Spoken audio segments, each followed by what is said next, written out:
to get us progressed into the conversation, maybe a few words about our sponsors for today, right? So Adherent, as many as I'm sure you are aware, over the last 2 weeks, we've rebranded from compliance and risks to Adherent.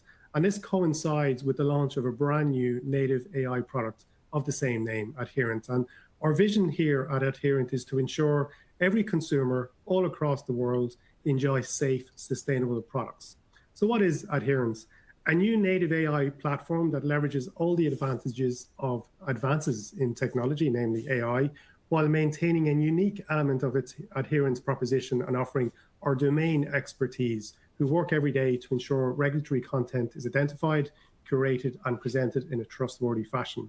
If you've not seen Adherent and you are involved in product compliance, you really need to. It literally reduces months of work down to 10 minutes, mapping applicable regulations to your products, prioritizing what you need to do in any given week, and detailing the compliance actions that you need to undertake thereafter. So we at Adherent help you understand what you need to do for the product that you're manufacturing, that you're bringing to the market, and what regulations that product attracts due to its attributes and intended use. Travis, you are working with Source Intelligence, and your focus is more on the supply chain. So what are the components or raw materials that actually make that product? So a really strong synergy, right? Completely agree, and I had the good fortune of being a customer of the former compliance and risk at my time at Google, where I was the head of supply chain compliance and social responsibility. And we loved the ability to map the various regulations. Where we tied that to Source Intelligence, where I am now, I currently serve as the company's chief strategy officer and general counsel, is we would take the associated regulations where we identified an obligation inside the company, and then we would action it to conduct the associated due diligence for product compliance, for extended producer responsibility, minerals diligence, human rights, component obsolescence, integrating with the various PLM and ERP systems, performing part and supplier mapping, doing sub-tier due diligence, traceability, and then bill of material roll-ups. So collectively, that combination was very powerful. It gave us the ability to have direct insights into which regulations were applicable and where our risks lied, and then have an action arm to allow us to then go and investigate and bring it to close. So pragmatically, what Source Intelligence offers is a solution to the compliance challenges and the due diligence obligations by providing a set of data and content. Those are supplier parts, compliance data, regulatory enforcement information, software that interprets that data and then presents it in a nice, clean, visualized fashion, and then a managed services in case you need support, gathering documentation or evidence that might not currently be at hand. So collectively, that's the combination why I'm excited to be here to talk to you today. Yeah, that's great, Travis. Thank you for the introduction. So I'd like to set the scene before debate, right? Not as if we need reminding of the incredible challenge that we all face on a day-to-day basis. I'm sure everyone on the call and our conversation today would agree that compliance teams are overwhelmed. Teams are underwater, and it's not for the lack of effort, right? It's just the sheer volume and complexity of the work that we need to undertake. Last year, just to share some metrics and numbers on this, last year we at Adherent tracked 4,500 regulatory notifications. Many organizations are managing an average of more than 200 changes every month across dozens of jurisdictions. And when you add the number of product families to that complexity, it is an enormous challenge. The environment has always been difficult to navigate, but even more so now, just given the increased complexity in addition to that volume. So product compliance is a prime candidate to look at when identifying better ways of working and looking for opportunities to introduce efficiencies. This chart is really interesting, and I've used this many times in collaboration with many of our customers in business case justification. So let me just walk you through and explain a little bit about this. The pink line that you see on the screen, that represents the annual growth of regulations. And this is just packaging regulations in this use case here. It is representative of all areas of regulatory growth. We see the same level of trajectory. So year on year, the number of changes or newly introduced regulations, you can see that increase. When you overlay that of a representation of the bandwidth of your team, so look at the icons at the very bottom of this chart, the people icons, it remains flat. And that is what we see across teams are struggling with bandwidth. We're not seeing increased bandwidth of teams in rising at the same rate, indeed anywhere near the rate of regulatory growth. So to finish the story here on this chart, that dotted green line, that represents the risk exposure that is growing continuously. So if you are lucky enough not to have already had a business disruption event in your business, the probability of something going wrong is increasing all the time. And these changes are material, as we will discuss later in the conversation today. Couple that growth with what we see happening in the market with the regulator. So we see an all-time high now in terms of product recalls in Europe and the US. So it's almost creating the perfect storm when overlaying this chart with the previous chart. And this is happening for a number of reasons. What we know from the work that we do with some of our partners, product litigation law firms like Ashurst, for example, regulators are increasing inspections because, number one, there is a desire to reduce the number of regulations, but if they're going to do that, they're absolutely going to enforce those regulations that are in play.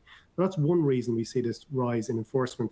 And the second reason is because companies like you guys on the call who are investing in compliance and doing the right thing for consumers, companies are actually lobbying the regulator to actually enforce. And the reason for that is because we're investing in compliance. We're investing and we see this as a competitive advantage. It's not fair, frankly, for competitors to enter the market who are not investing in compliance to not be inspected, and they're not allowed to get away with that, right? Because that's unfair competition. So that's the reason we see this rate of growth, and that's playing out in terms of the numbers that we see. So to the debate. I'm going to take the unusual position today, for those who know me, and I'm going to advocate for building a solution. And I think I'm up against it today with the panel that we have it, but I'll give it my best shot. I'm going to go for the case of building, as I say, with Eric, Travis, and Saurabh putting the case forward against the buy. So guys, go easy on me now as we go through the discussion. My first point of debate is liability. So listen, guys. I am not buying, I am building, right? If I am the one going to jail if something goes wrong, I want to be very much in control of any process or solution that's put in place. I want to make sure that we know exactly what's going on here in my business, in my fictional company. I want to make sure I know we're doing the right thing to protect the consumers that we serve, and to be frank, keeps me personally out of jail. Product compliance enforcement is ramping. We've just seen some numbers. This needs dedicated attention within the company, and I'm actually educating my leadership team of the increased how difficult it is and how important it is that we do actually take this very seriously, because we see executives now serving jail time for failures to report to, for example, the Consumer Product Safety Commission. So there are terrifying precedents out there right now. I'm not going to outsource this liability. I want my team to build it, test it, and ensure that it's fit for purpose. So maybe, Travis, if I could come to you to maybe put a counter argument to that case. Yeah, I'll put my legal hat on for a second. So, there's a couple pieces there that you have to consider when you're evaluating liability. The first is, if you think about the federal sentencing guidelines, a lot of it boils down to industry standard, industry practice, making sure you're able to communicate and develop things that align to what others are doing. And, this is kind of one of the misnomers that occurs with a lot of the efforts around AI and injecting AI as a solution for everything. When you build something in AI, it's going to be oriented towards your biases, what it is that you've told it you want, how it is internally that you might configure or build something bespoke. And that's great to a certain extent. It gets you exactly what you want. It helps you build something regardless of what that solution might look like. But it also poses a fundamental risk in that nobody has ever seen anything like that ever before. And at the end of the day, you can't outsource that liability. It's going to sit and reside with you, and whoever it is that builds that solution is going to take on an aspect or a piece of that. We see that in contractual terms every day. So if you think about Source Intelligence or Adherent, what they're doing is they're lending you, they're giving you that background, that fundamental knowledge that has been built over years of experience And they're aligning you to industry standard that has been seen by regulators, that has been evaluated, has been proven as a way to demonstrate compliance, and that aligns to the programs and practices of hundreds, if not thousands, of other companies that are all executing in the same modality to deliver that type of a product compliance or a compliance evaluation methodology. And to me, that's how you actually decrease your liability and risk. There's a famous phrase that I always like: we'll hang together so we don't hang separately. That fundamentally is, I think, what we're trying to accomplish by having some type of a partner we bring in.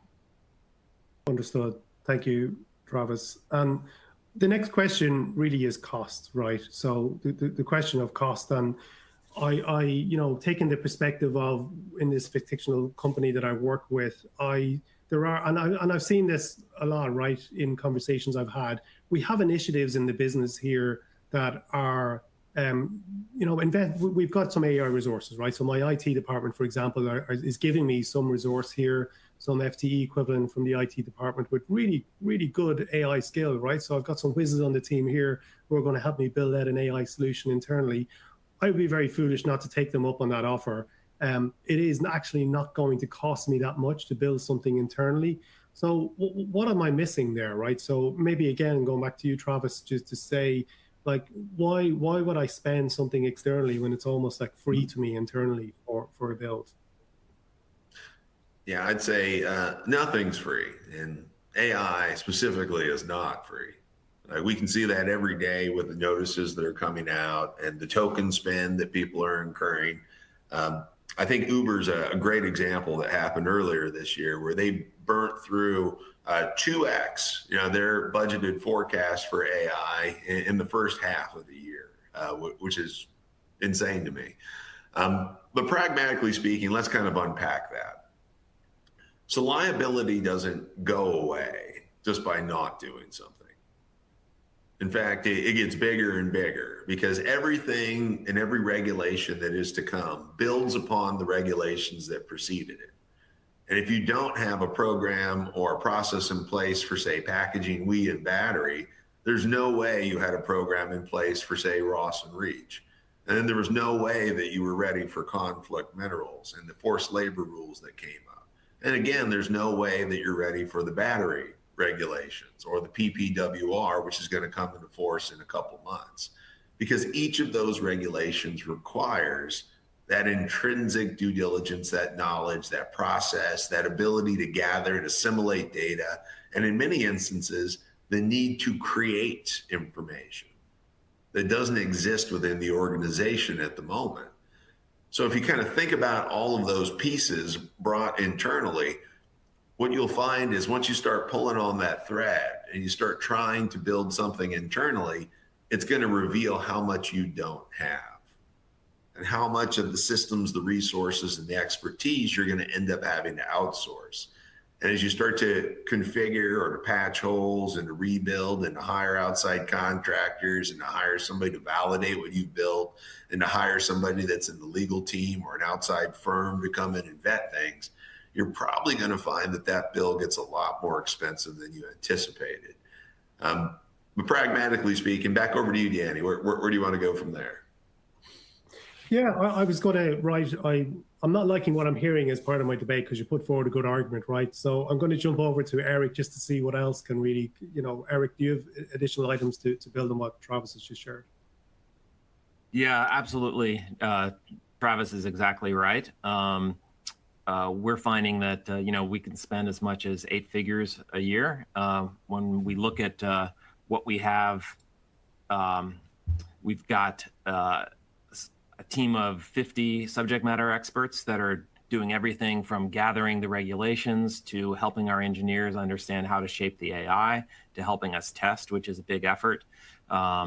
You've got to create pipelines to make sure that every time a new regulation comes in, that you get it into your system and you don't confuse it with the ones that you've already processed. There's just a lot of effort that goes into building and maintaining a system like this. The initial build might be quick, but to get it tested into production and running is is quite an effort. And the advantage of buying a solution is that you get a fixed price, and you know what your costs are going to be, and it's going to be way lower than trying to build and run a system on your own. And there's a lot of learning that we've had along the way that your team would have to go through if you took this on yourself. Okay. So what about the question of trust, Eric? You know, we see the hallucinations, everything in the media. So I'm the one going to jail here. So can I trust your AI, and can you convince me that I can trust your AI? Yeah, that's another great question, Danny. This is something that we've tested quite a bit ourselves. So we challenge our QA team on a periodic basis to take the off-the-shelf tools and go try to do the same thing that we're doing with the Adherent platform, and see if you can match the results. And we've had 3 general problems that we run into that we'll walk through here. The first one is just in trying to identify what are all the regulations that apply to my company or to my product. You see some examples here where we did our best to get the LLMs to return all of the applicable regulations, and you'll see that the best we did here was about 30%, missing 70%. For one of these company profiles, we only got 5% back. So that really is a problem leading to regulatory misses for sure. So then we made it a bit easier on the models, and we said, okay, we'll take all of the potential regulations. So we'll take the collection out of it. We'll present all of these to the models and have them tell us which ones apply and which don't. And what you see here is we had the opposite problem. So we ended up with between 2 and 3 times the number of actual applicable regulations coming back as applicable. So this means your team has to sort through, spend the time to weed out the noise from the signal, and then you kind of lose the speed that you would get from using AI in the first place. But even if you could work through these 2 problems, you've got another problem, and that is that these models have data cutoffs. So when you're trying to keep up with what's changing on a day-to-day basis, the models aren't particularly good at that. Even if you add a web search component to it, you still don't have control over when those indexes are updated, and it's really hard to keep track of which one did I find yesterday versus the one that I found today. So what we found is that we couldn't make generic LLMs do this. And that doesn't mean that LLMs are bad. They just weren't built to solve this problem, which is why we built our platform. And Saurabh, I think you're up next to take us through what we built. Yeah, thanks, Eric. I think I can talk about our platform, and being at the realms of it, like trying to create a platform that is intelligent enough with an AI-first approach. I think it all starts with a comprehensive tool set that we have this huge, ever-evolving landscape of the regulations that our experts curate on a daily of the basis. And it's ever-evolving. It's mostly the most incremental layer at the beneath. And then comes the intelligence on top of it that we have to identify and normalize that how much can we understand of the regulations that can have an impact on our assessments, and how do we make sure that it's the right amount of context and text that makes sense for you and your on the products. So that's our intelligence that we have built on our ever-evolving on the landscape. Then at the top sits our agentic AI platform, and that's the piece that orchestrates on top and has everything on a UI in one place on our platform, so our end users can effectively play along and have the auditability around this. So that's the 3 layers that are at the core of our platform. Next thing is we have our own world of understanding on the product side. So we call it a profile, and it essentially is everything that we make sure that can be answered on the attributes of on the product side of things. And once we have that, it is a near exercise on the matching side of things, that how we can do it on a scale. So at the end, you get every assessment of every of the regulation, that what applies to you, and we make a logic on top of it, and that is already end to end being also run at scale. So at the end, you identify and you make sure that we have all the all-around applicability layer, and it all comes with all the exclusions, that why it applied to my all the regulations, and why it didn't. So that's the end-to-end layer. And the final piece on top of it is about trust. So how can I trust an AI if it's only a black box that may not have any answers on the accuracy, how it arrived at the answers? So I need more information about that. So that's why we built a specific UI layer that the end users has always the options to override it or tune it to make sure that it applies to your products and all the requirements. So you have that availability end to end in our tool. We also make sure that we do not train or use anything on the data set. We don't. We make sure that everything is in your own environments and it stays as it is.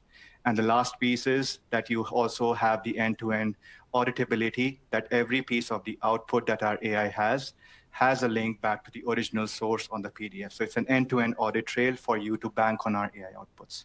And with that, I will hand over to Danny. Yeah, so that's complicated, and you've probably summarized something that's, in just in a few minutes, something that's extremely difficult to work through.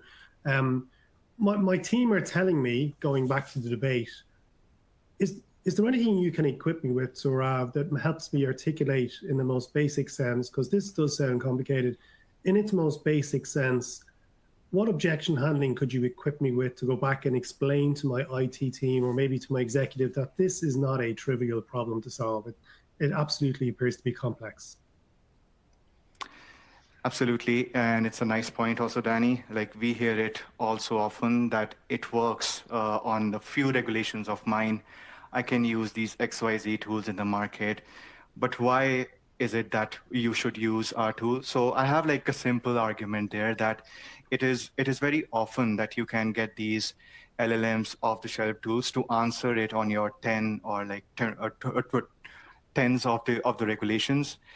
But as soon as you have it industrialized in a way that it has to run on a daily of the basis, you have to make sure that it has the end-to-end auditability.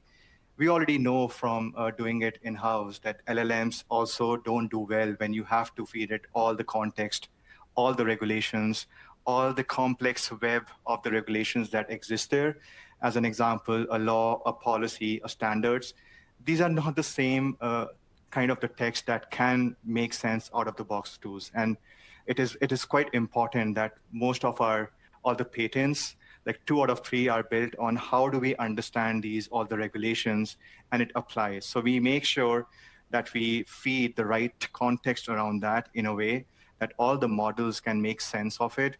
And then only you have all the output in the auditability layer, doing it quite accurately and also at a scale that your teams can bank on day in and day out. So it's not that easy that it works on some smaller set.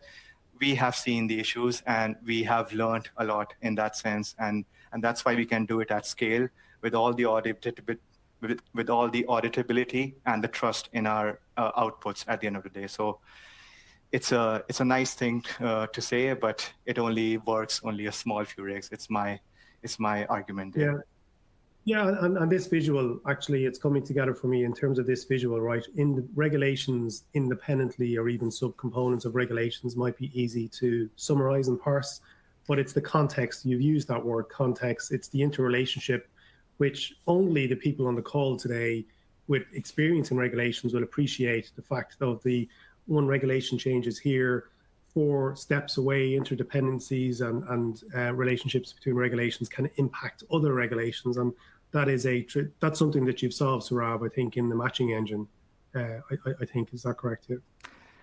Yes, absolutely. Like, it's important to, like, LLMs are prone to these issues. Like, we call it a context rot, or LLMs are prone to these issues as a human mind, that you are also reading, going through all the all the pages of text, and you just can't spot an action or like a requirement that was in page 89 of this also PDF. So that's inherent in all the LLMs, that you have to feed them with the right interlinkages, all the dependencies and the relationships, so that they can make sense of the PDFs that we have solved.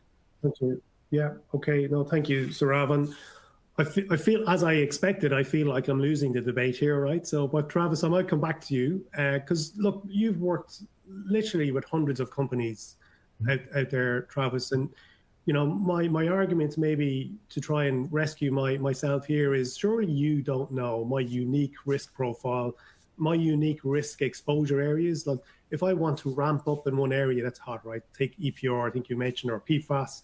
I want the abilities for my teams to be able to ramp up and double down on a particular challenge. So is that something that would favor me by building as opposed to buying, do you think?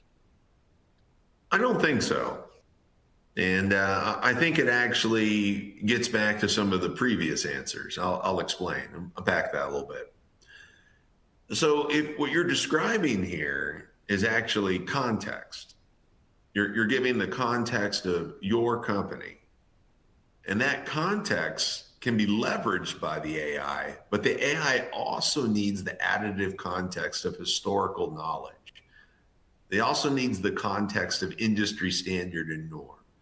It also needs the context of interpretation and all of those other elements that have been built by companies over years. That's actually what you're buying as much as anything. Those proprietary data sets, the context library, all of the information that has shown how those changes, how those interrelationships, how those dependencies have evolved into the current status. And without that context, you find yourself in a position where what you build can go astray. And it can continue to deviate into a position where a wrong turn or a wrong answer can compound to the point where you haven't actually developed a system that brings you into compliance. You developed a system that basically magnifies a non-compliance or a false decision at scale without the ability to understand where it might be wrong. And it's really that audit trail, that governance problem that most people are trying to solve and they're grappling with the most in their internal build decisions. It's also the reason why so many of the AI programs and projects have failed to return an ROI today. Because if you don't have that level of governance or that confidence in the output that hasn't been dictated and oriented around the appropriate context, then you're stuck in a position where a human in the loop has to review every single output. And that doesn't actually reduce costs, it adds to it. And it makes your internal program more expensive than it would have been had you started with a baseline data set through a software or a context-rich platform. So that would be my response and my big takeaway. Okay, thank you. I'm guessing, you know, as part of the conversation, if I'm buying a solution here, I'm going to be using a platform that's been used by many others, right? So there is power, I guess, the power of many that is using, and we started off the conversation by talking about many household brands having this challenge, as we all know. If they're buying and they're using off-the-shelf type solutions, I guess we've got the back of the thousands of users there that are continually using that scalable type solution. Absolutely. And, you know, I think that is really some of that richness that you get from the legacy companies that have kind of trod this path. I would say, like, if you were to start today and there was a company that was going to try to build the Adherent platform or was going to try to build the source intelligence platform, there is 0% chance they would do it in the way that it was built. It just wouldn't happen. And that was lessons learned. That was, oh, we did something. This seemed like it made sense, but it didn't work. Or there was a problem and a user came back to us and they added a nuance. So there was a configuration or a change that was made. Something was adapted to create a new best practice. And each one of those individual interactions, each one of those little tweaks, those little modifications to the systems, that underlying database architecture and how it interprets, how it rolls up, how it deals with a business rule or a nuance, that is context that can't be regained, without the platform, because the platform is the recordation of every one of those lessons learned that have stretched over the last 20 or 30 years that you and I have been doing this thing. So as a result, I think that's really the richness that you get with a license of a product like this. Yeah. And I kind of segues into the community that we've built around the world, actually taking those pieces of feedback to build. It's almost like a compliance team building a tool for compliance teams. We have been running to coming towards the end of the debate, where we are running these types of discussions actually to help you in your day-to-day challenges, where be it in person or online. In fact, we've got some in-person debates coming up in San Francisco, July 21st, in LA, August 19th, and all across the world online, where we're bringing you together to meet with your peers, with the conversation being, you are one of many trying to solve the same problem. Sometimes like conversations like today, but also we can get into the depths of unpacking a particular regulatory policy area, such as packaging, or we may be talking about the overlap between product compliance, corporate sustainability, to help have that debate about how that challenge is being unpacked within organizations, bringing in some of our knowledge partners to hear about what is the regulator doing on early indicators. So that's of great value. We put some numbers together to help bring the conversation to a conclusion. We've looked at how organizations typically approach the global regulatory assessment today. And first, looking at a much more manual process, often supported by general AI tools, let's say, people still have to find, interpret, validate, and document the requirements. And as a result, assessing 200 regulations can take 4 to 6 months. Coverage may only reach 10 to 20% of the relevant regulatory landscape. And this does create a high risk of missed regulations.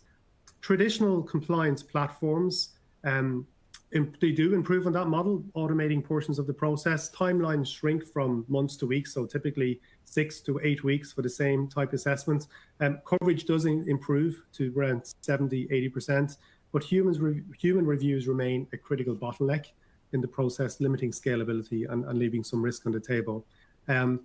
So at Adherent, right, the same assessment can now be completed in 10 minutes with a near 100% coverage and near zero risk of missing regulations. And because the process is AI powered, the workflow driven, scale is no longer constrained by the size of the team. So, this speed and trust advantage, historically, compliance teams have been forced to choose between speed and confidence. With Adherent, organizations can move from months to minutes, as I mentioned, increase coverage from 10 to 20% to near complete visibility, and dramatically reduce risk, all without adding that manual effort. So bringing our conversation to a close and moving to some great questions that we've got coming in online.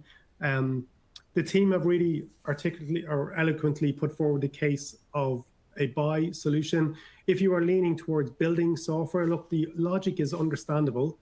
You may look at Adherent and say, no, look, and Source Intelligence and say, it's my IP, as I started out with. Nobody knows my business like myself, right? And you are right? Internal teams have deep product context. You understand your product lines and your manufacturing nuances. However, it's not a one-time cost. I took some notes as Eric and Saurav and Travis were talking.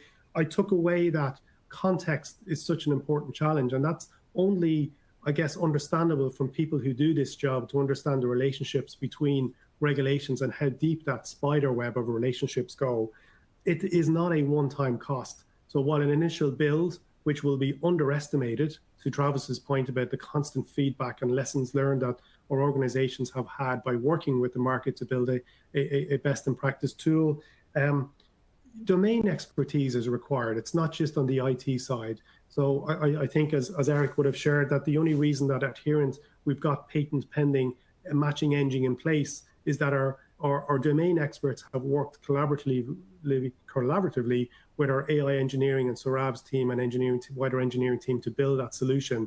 And that is a significant cost, indeed, with the ongoing cost then. So, by the time, if you were to try and build something, by the time you build it, aside from the risk exposure you leave your business open to during that period, what else will a buy option have added to an offering? So you never actually catch up in the offering. So hopefully that's given some food for thought, and maybe we'll jump into some questions. But first and foremost, thank you very much for joining, and thank you to our panelists as well, Travis, Eric, and Saurabh. Appreciate your discussion on today's conversation.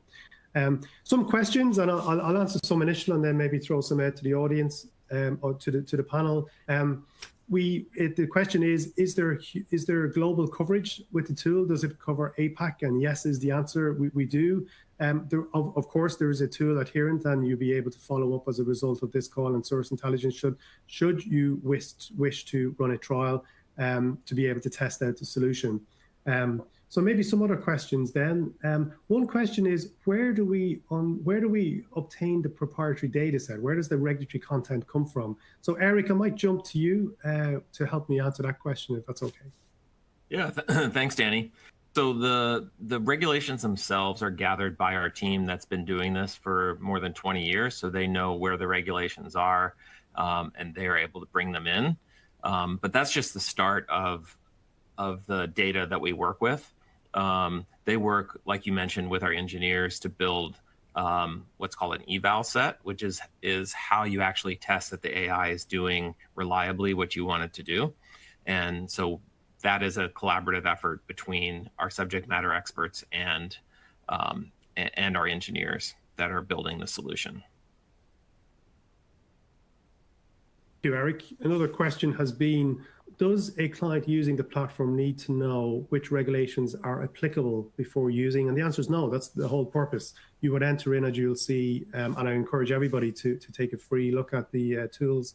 You enter in the products, the policy areas, and the geography, and that's it. Within 10 minutes, you then have all the applicable regulations that are changing out there in the world, so you know what it directly applies, and you're presented with what you need to do with what we call compliance actions. So another question is, and Travis, I may jump to you on this one if that's okay, is once you find a regulation that is applicable, what happens next, right? So what could you maybe explain out the processes that you see up and running? Yeah, absolutely. And, this is where I think the handshake and the partnership between, Adherent and Source Intelligence becomes really remarkable.